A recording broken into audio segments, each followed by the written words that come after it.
Okay guys, today we're going to do something a little bit differently. Normally I don't do this, and this is a little different for me. But creepypastas is something that I personally enjoy. I honestly love creepypastas. One of my favorite people to watch creepypastas is Some Ordinary Gamers. And he has a wiki, with tons of creepypastas you guys put on there. I'm not sure how many pages. I think last time I checked it was like 3,000 pages or so many. It's probably more than that, but I digress. What I want to do is, but he may be okay with, he might not, I don't know. We're going to be reading creepypastas, probably from on his or maybe some other places I can find them, and just see how you guys like them. Our first creepypasta ever on this channel is going to be entitled Did You Scream? I do believe I did this creepypasta before a long time ago, and I let my computer read it. This time I'm actually going to read it, so hopefully you guys enjoy it. I mean, you guys might not. I don't know. I hope you guys do. But without further more to say, sit back and let's read Did You Scream? I can't. No, I won't forget. That night, the cold, salty sea-like breeze, the taste of blood between my teeth. I remember it all too well, and I pondered from time to time, asking myself, why? I've lived a good life. I never stepped on anyone's toes. I never did anything wrong. Then why am I here?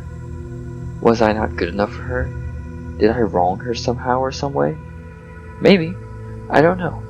I can't bear to come to grief with it, or even the idea that I may have played some part in its sick, sinister plot.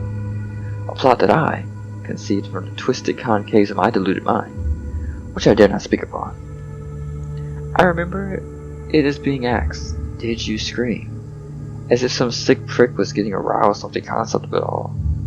It was foggy that night, as the gray-white field snow covered the ground. My hand had grown white with fear, and she tried to console me, comfort me. She kept telling me, it's not your fault. I beg to differ, for no one knew what was afoot. I swear it felt all like a dream, the dark grays and the harsh whites, the violet reds. Was I honestly led to believe that this was right? No, I'm not stupid or crazy. But I must be. As I lay down on this cold marble table with a single blaring white light swinging overhead, while the doctors speak in codes and riddles to ensure that I am willing to go along with more tests. Now, I know you're wondering, what did I do? What I did was so twisted. What did I do that was so twisted for me to be sent away? However, in reality, I don't know, or I don't quite remember. It all started back in '06.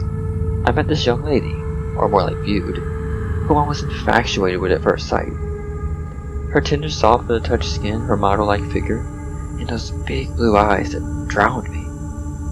I had to have her, no, I had to get her. A few days passed by, and I would see her as I walked through the busy streets of Manhattan. She was always behind me, towards the side, never in front. Whenever I would turn, she turned, as if she was stalking me, or maybe avoiding me, I don't know. I had to talk to her. I felt I had met her before, but when? This pattern went on for months. I would see her everywhere, each day more and more, to no end. Always watching her. Always watching her. Always watching her over my shoulder, never speaking to her. Then one day it happened. It was raining out, the road seemed to be empty. Everyone would sense that I found shelter, but not her, not me.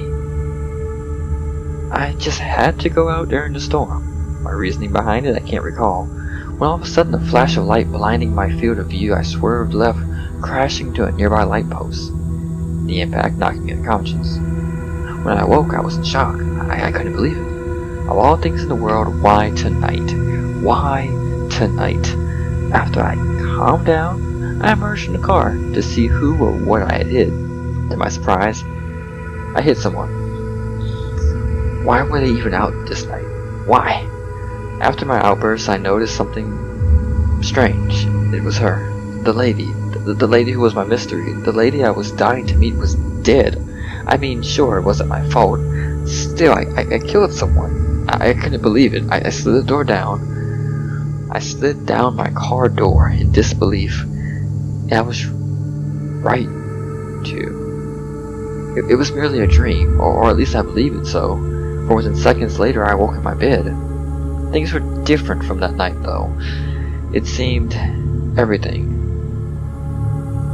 was different.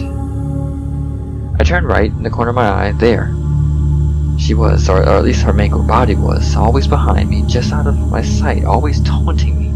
As I turned, she kept moving, just out of sight. It wasn't just the streets either, oh no.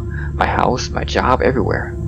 For the next 2.5 years, I had these nightmares, and sightings of this lady who I killed in a dream. I must have been going crazy. The concept drove me insane. Time after time, night after night, I killed her.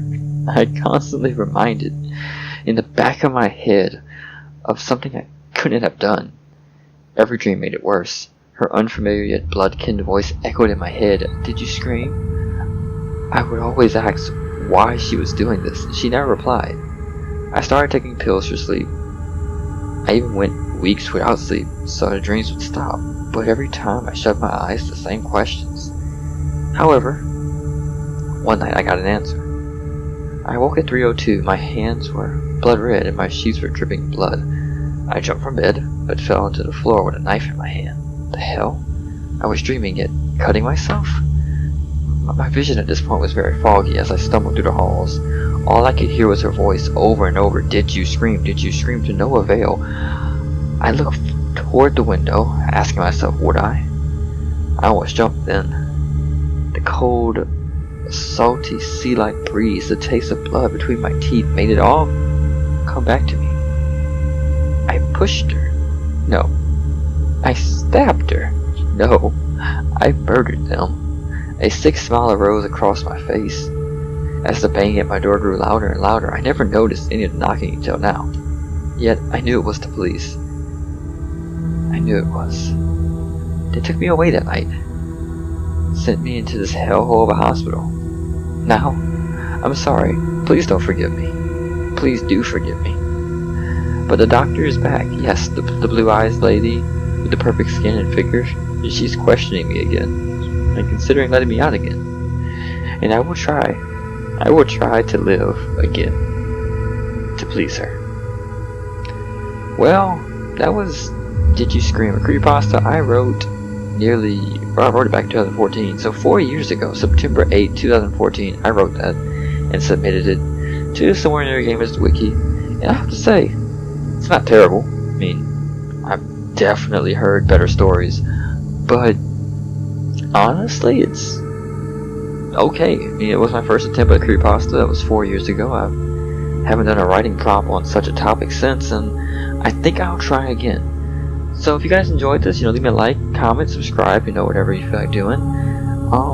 We may do more creepypastas. I might. I mean, I enjoy reading. And I also enjoy reading things that Mudahar, or Muda as you guys know him, hasn't read. So anyway guys, hope you guys enjoyed. I'm not trying to sound like him in his outro, but I can hear his voice. But anyway, this is Leon Note. Love you, God bless, and I'm signing off. As always, be safe guys. The world is a dangerous place. Goodbye.